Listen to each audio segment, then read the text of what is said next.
What's cooking, Juventus fans? Welcome back to the old lady's favorite YouTube channel. Today, we finally have it. The Mercado is over. We can all be at peace now. We have no worries. Everything is fine. We are all tranquil. We are good to go for the season. We're all excited. At least that's what we were hoping we'd have. It's a little bit more complicated than that. Let's just get into it. What are the news that we have for you today? A little bit of a recap is we have supposedly reports that Allegri is not happy with the situation, saying that he's not happy with the management and their work in these last few months when it comes to the Mercado. There's a Dybala contract talks with Dybala's entourage to be picked up again now that the transfer window is closed.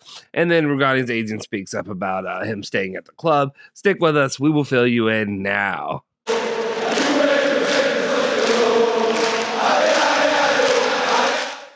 Ciao ragazzi, welcome back. You're in the Bianconeri zone. My name is Justin Sofro, and today is Wednesday, September 1st, 2021. The Mercado is over. It's all over, for better or for worse. We go into the season knowing what we have as a club.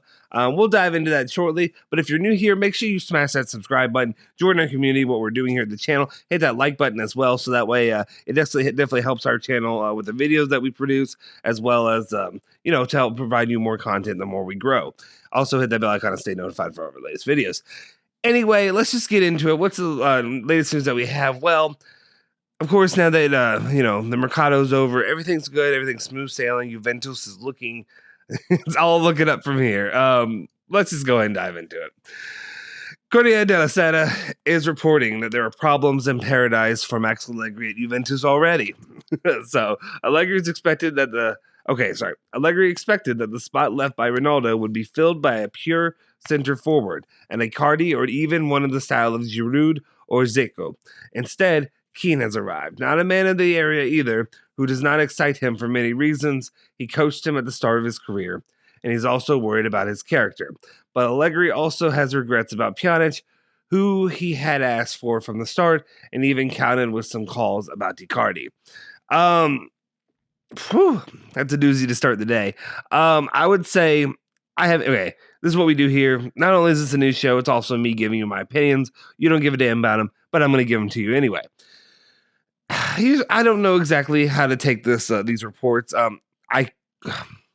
believe that there's probably a grain of truth to the reports, if that makes sense, but I think a lot of it could just be nonsense that the media is trying to stir the pot when it comes to Juventus. They see Juventus is down, so they want to kick Juventus while they're down because the Mercado wasn't great, haven't had two good performances to start the season.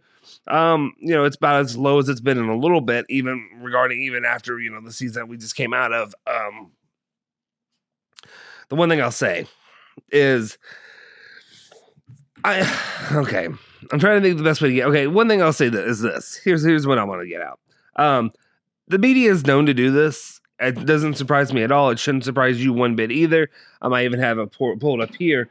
This was back on June 10th, if you recall.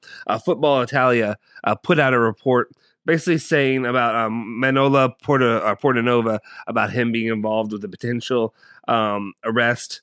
He's reportedly under house arrest, accused of participating in a gang rape, is what they reported. How did they report that? Well, they started out with this. They reported Juventus youth product, Manola Portanova.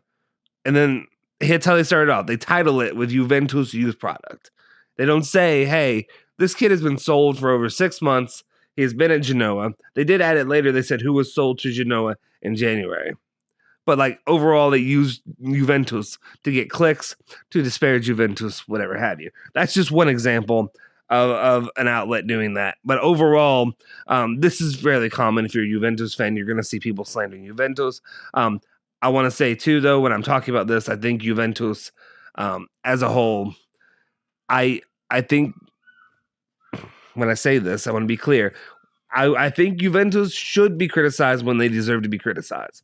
I'm not somebody who's going to come on here and just tell you everything's great, everything's wonderful, trust in the management, believe in this, believe in that, believe whatever, because that's just not true. We're all human beings. We're not perfect. Juventus management is not perfect either.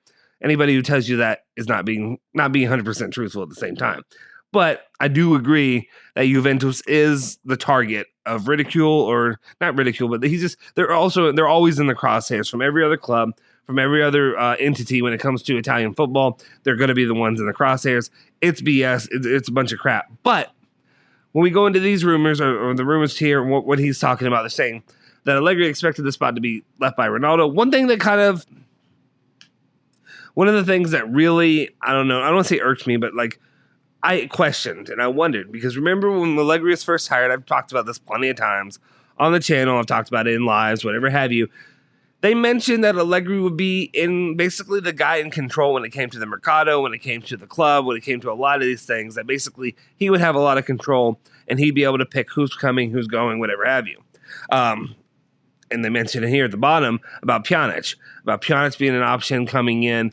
He even, not even less than a month ago, he basically like teased that, basically saying that Pjanic is coming back. He basically, I can't remember the exact words, but he described that.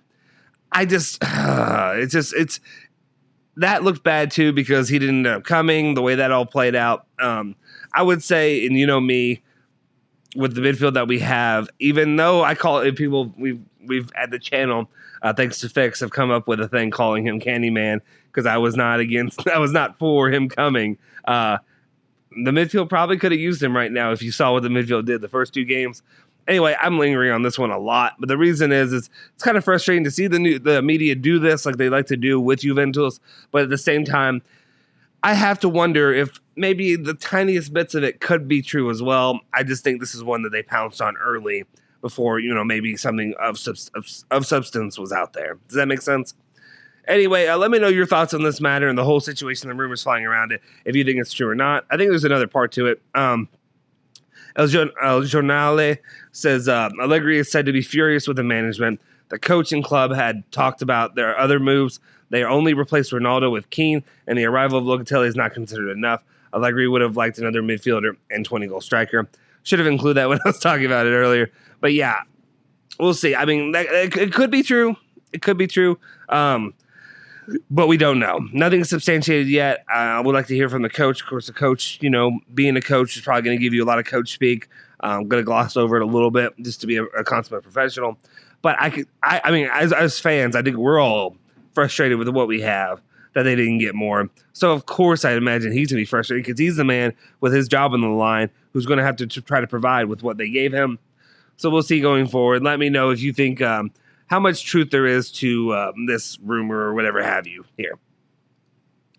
And then we move on. We got the Dybala talks again. The meeting to the meeting to the meeting to another meeting.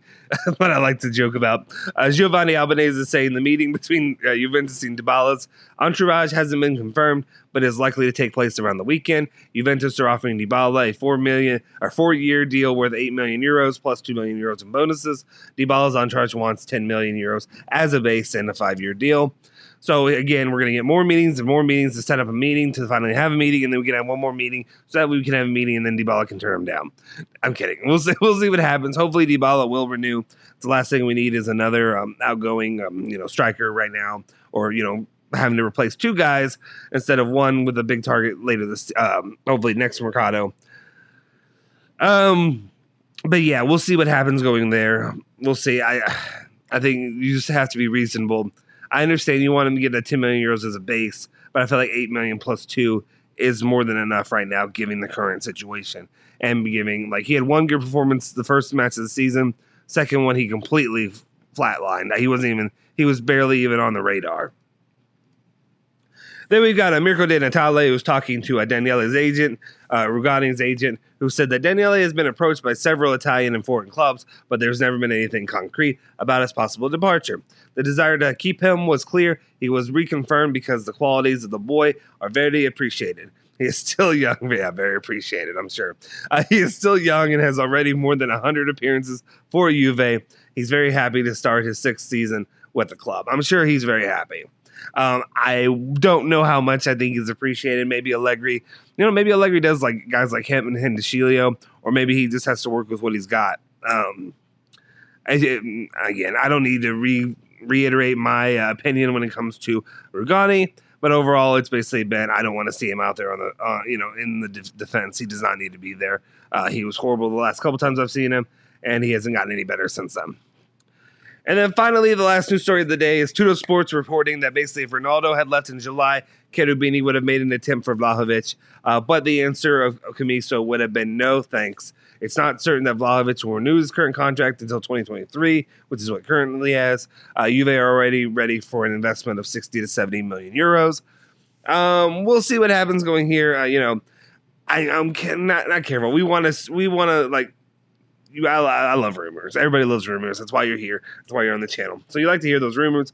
I know it's a bit frustrating given to see what we have.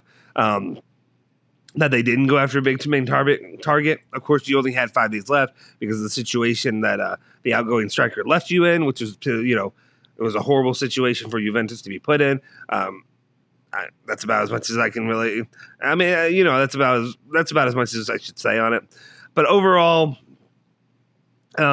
I like the idea of going after him. I mean, Vlahovic to me is the name, and it should be the name for next year. Unfortunately, it shouldn't be as much as a necessity until next year. Well, but it is now that they really could use him now. My other thing too, though, is if you've been on the channel, Julian has mentioned that I would be interested to see. I would probably take Haaland. I mean, I would definitely take Haaland over Vlahovic. But those are two of the guys that I would go after. If you get one, I'll be happy. But overall, I'd go for Haaland first because that kid's an absolute machine and would love to see him at Juventus. Then you're basically taken care of for the distant future, all right. But anyway, let me know your comments or let me know your thoughts in the comment section down below when it comes to Vlahovic, when it comes to the situation with the outgoing player and how we were left here high and dry here in the last few days to try to come up with something, and that's what it is. Anyway, that's all the real news I have for you today, talking all things Juventus. We'll see. It is the international break. We'll keep an eye on when they start playing again, what Moise Kean does, and what all the other players that do with the Italian national team. I'm interested to see, especially Moise Kean, though, just to see how he develops, how he performs, and see what we can maybe look forward going into, in a couple weeks from now when we play Napoli. Make sure you follow Bianconeri Zone at Bianconeri Zone on Twitter and Instagram. Follow me at Justin Sofer on Twitter. Follow Julian at Genotti151 on Twitter. Forza Juve, Forza Bianconeri.